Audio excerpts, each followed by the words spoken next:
क्या उत्तर प्रदेश देश का सबसे बड़ा स्किल और रोजगार मॉडल बनने की तरफ बढ़ चुका है? क्या गांव के युवाओं की जिंदगी अब बदलने वाली है? और आखिर ऐसा क्या हुआ कि देश के 8 राज्यों के प्रतिनिधि उत्तर प्रदेश का मॉडल सीखने आगरा पहुंचे? आज की इस खास रिपोर्ट में हम बात करेंगे उत्तर प्रदेश कौशल विकास मिशन की, जहां DDU-GKY 2.0 कार्यशाला में रोजगार, डिजिटल मॉनिटरिंग, महिलाओं की भागीदारी और युवाओं के भविष्य को लेकर बड़े फैसले लिए गए। आगरा में क्यों जुटे 8 राज्यों के प्रतिनिधि? आगरा में आयोजित 2 दिवसीय DDU-GKY 2.0 कार्यशाला का सफल समापन हुआ। इस कार्यशाला में उत्तर प्रदेश समेत देश के 8 राज्यों के प्रतिनिधियों ने हिस्सा लिया।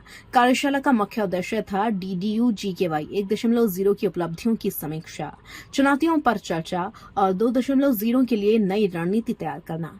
कार्यशाला के अंतिम दिन सिक्किम, ओडिशा, झारखंड और उत्तर प्रदेश ने अपने मॉडल और अनुभव साझा किए, लेकिन सबसे ज्यादा चर्चा हुई उत्तर प्रदेश मॉडल की, क्योंकि यहां सिर्फ ट्रेनिंग नहीं बल्कि युवाओं को रोजगार से जोड़ने की पर जोर दिया गया।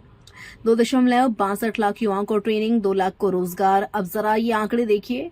DDU-GKY 1.0 के तहत उत्तर प्रदेश में करीब 2,62,000 युवाओं को प्रशिक्षण दिया गया और इसमें से लगभग 2 लाख युवाओं को रोजगार से जोड़ा गया। यानी सिर्फ ट्रेनिंग नहीं, सीधे नौकरी तक पहुंचाने का मॉडल तैयार किया गया। मिशन निदेशक पुलकित खरे ने बताया कि राज्य सरकार अब सिर्फ आंकड़े नहीं बढ़ाना चाहती बल्कि युवाओं को स्थायी आजीविका देना चाहती है। इसी सोच के साथ कौशलदीप नाम की एक कॉफी टेबल बुक भी तैयार की गई, जिसमें उन युवाओं की सफलता की कहानियां शामिल हैं जिन्होंने इस योजना के जरिए अपनी जिंदगी बदली। अब हाईटेक हुआ स्किल मिशन। अब सवाल यह है कि इतनी बड़ी योजना की निगरानी कैसे होगी, तो इसका जवाब है डिजिटल मॉनिटरिंग। उत्तर प्रदेश कौशल विकास मिशन ने कौशल दृष्टि नाम का डिजिटल ऐप तैयार किया है। इस ऐप के जरिए ट्रेनिंग सेंटर की रियल टाइम मॉनिटरिंग, पारदर्शिता और प्रदर्शन की निगरानी की जा रही है।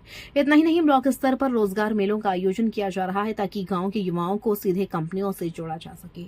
DDU-GKY के COO आशीष कुमार ने बताया कि मई महीने में ही 44,000 नए लक्ष्य दिए जाएंगे, नए ट्रेनिंग पार्टनर्स जोड़े जाएंगे और ब्लॉक स्तर तक BPM यानी ब्लॉक प्रोग्राम मैनेजर्स की नियुक्ति की जाएगी। साथ ही टैबलेट आधारित मॉनिटरिंग सिस्टम और डिजिटल निरीक्षण व्यवस्था को भी मजबूत किया जा रहा है। महिलाएं आगे, दिव्यांगों पर भी फोकस।